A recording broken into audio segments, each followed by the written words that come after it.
Ustadz, apa hukum mencicipi masakan di ujung lidah ketika puasa tapi tidak sampai ditelan?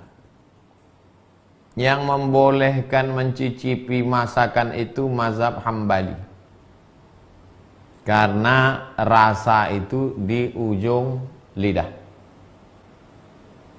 Ada di sini sensor perasa di ujung.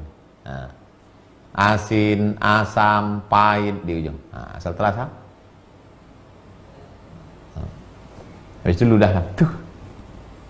Karena yang dimaksud membatalkan puasa itu adalah idkhalu syai' ilal jawf. Idkhalu syai' ilal jawf. Memasukkan sesuatu ke dalam rongga. Yang dimaksud dengan rongga itu apa? Yang dimaksud rongga itu adalah ma'idah, lambung, wal am'a usus, lambung. Mencicipi itu di ujung sedikit. Nah, itu pendapat mengatakan tak batal. Tapi saya pribadi tidak mengamalkan. Saya kalau masak bulan puasa, saya agak-agak aja dengan garam. Nah, udah. Tak pernah saya cicipi. Seumur umur saya tak pernah mencicipi bulan puasa. Tak pernah cicipi. Tapi perlu saya ceritakan, mana tahu nanti ada dengar ceramah. Ada ustadz yang boleh kan? Nah, itu dia pakai satu qaul, satu pendapat dalam mazhab Hambali. Alasannya apa? Ya itu alasannya. Tapi saya kalau dalam masalah fikih saya termasuk yang ketat. Maka saya tidak. Tapi ada ustadz kami mengatakan mencicipi aja pun batal Pak Ustadz.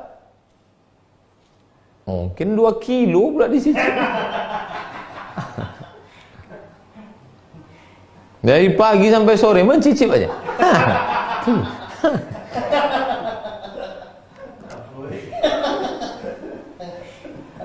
Ibu Purwi Astuti. Assalamualaikum Ustaz. Waalaikumsalam. Bagaimana sikap kita terhadap orang tua yang masih non muslim, yang selalu saja bersikap tidak baik ke kita? Ibu Purwi Astuti, ibu tetap datang ke rumahnya, ke rumah ayah dan ibu yang non muslim itu. Datang ke rumahnya, sanggup sebulan 2 kali, datang sebulan 2 kali. Papa, mama, saya belum bisa datang setiap seminggu sekali, karena setiap hari Ahad saya dengan anak dan suami di rumah. Tapi untuk hari Ahad kedua dan Ahad keempat jangan, tak ada duit, nanti bawa payah beli buah. Papa, mama, Ahad pertama, Ahad ketiga kami datang. Ahad pertama datang ke situ karena duit masih ada, gaji. Ahad ketiga, Ahad keempat sudah tak ada duit. Papa, mama, kami tetap datang Ahad pertama dengan Ahad ketiga. Datang. Belikan buah, belikan makanan, belikan yang sesuai kemampuan. Sampai di rumah itu, selamat pagi, selamat sore, selamat siang, cium tangannya, peluk dia, dengarkan ceritanya. Dicaci makinya engkau, Ibu Purwasuti, dasar kau binatang, monyet kau, diam aja. Jurusnya diam aja. Tahan-tahankanlah. Anggap aja dengar radio rusak. Dah habis selesai agak 1 jam, permisi. Terima kasih mama, ada tambahan.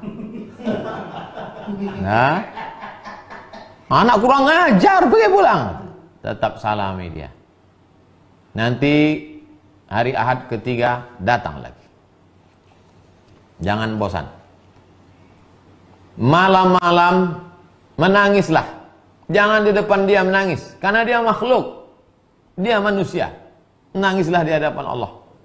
Tahajud tengah malam, menangis di hadapan Allah. Berilah hidayah hambamu ini ya Allah. Rupanya sulit bagi Allah untuk memberikan hidayah pada ayah ibumu itu, Ibu Purwi Astuti. Senang aja. Qalbul mu'min baina asabi'ir rahman. Hati orang beriman itu di jari jemari seperti membolak-balikkan duit logam. Mudah. Kenapa tak diberinya hidayah langsung? Dia ingin melihat Ibu Purwi Astuti dapat pahala yang besar. Malam-malam berdoa, ya Allah, berikanlah hidayah orang tuaku ni, ya Allah. Sampai 2. Ibu Purwi Astuti mati duluan atau mereka mati duluan. Tak ada kemungkinan yang ketiga. Hanya ada 2 kemungkinan. Pakailah jurus saya itu.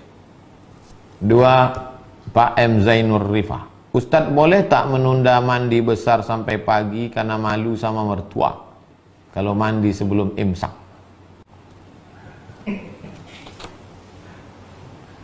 Imsaknya sekarang jam piro? Imsak saiki jam piro?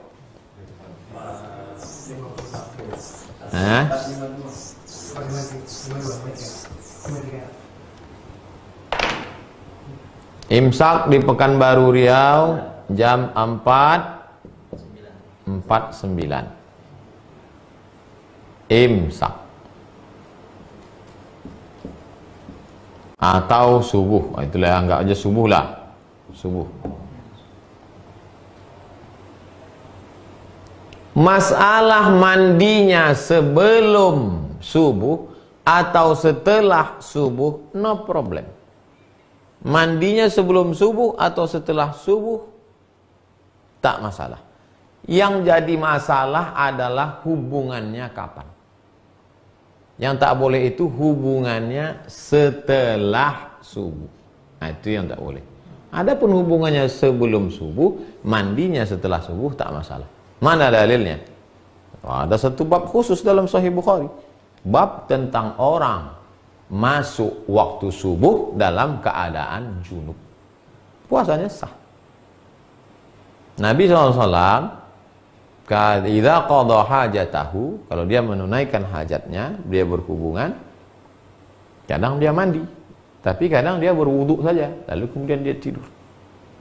Oleh sebab itu, maka kesimpulannya, kalau ada orang dalam keadaan junub, lalu kemudian masuk dia azan subuh itu dalam keadaan junub, puasanya sah. Setelah lewat 10 menit, 20 menit, baru dia mandi. Udah dikira-kira suami, dikira-kira mertuanya udah sampai subuh.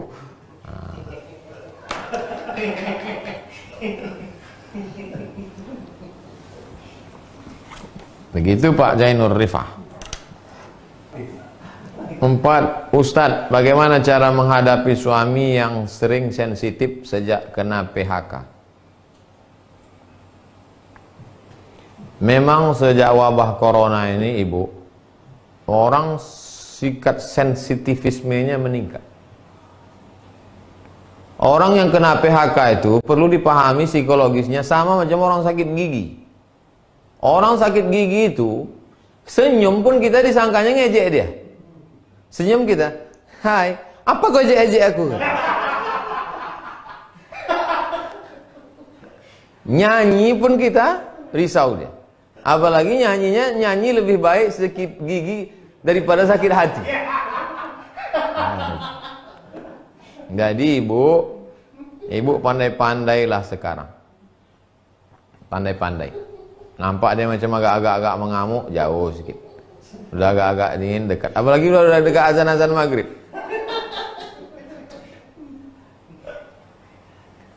Nanti azan zuhur pun dia mengamuk dia. Saya yakin tidak ibu aja yang merasakan nih. Se-Indonesia, Bu. Berapa karyawan kita yang sudah di PHK? Hotel-hotel tutup, pabrik-pabrik tutup. Oleh sebab itu memang luar biasa sensitif. Dan orang yang emosi ini adalah siapa yang paling lemah di situ, itulah yang dihamuknya. Dia mau ngamuk ke direktur, tak berani. Mau ngamuk ke security, tak berani. Mau ngamuk ke polisi, tak berani. Ngamuk ke DPR, tak berani. Siapa yang paling lemah di situ? Ibu lah dia hamuknya. Memang nasib ibu lah, kasihan. Itulah maka sorga itu diletakkan di bawah tapak kaki ibu. Sabar-sabarlah ibu menghadapi. Sabar-sabar Bu. Kalau sabar Ibu menghadapi dia ini, insya Allah tenggelam dia di Laut Merah Bu. Macam Asiyah menghadapi Fir'aun. Tidak hanya Ibu yang menghadapi itu, seluruh Indonesia Bu. Banyak-banyak bersabar, banyak-banyak berzikir. Terakhir Ibu Desi, Ustadz bagaimana cara membebaskan diri dari perbudakan pekerjaan? Banyak sekarang orang diperbudak pekerjaan. Apa batasannya? Nih, jangan nanti besok semuanya, ini kan sekarang kerja di rumah nih. Tiba-tiba ditelepon sama atasan. Assalamualaikum. Waalaikumsalam. Gimana laporan kerjaan selama di rumah? Jangan sampai kita diperbudak pekerjaan.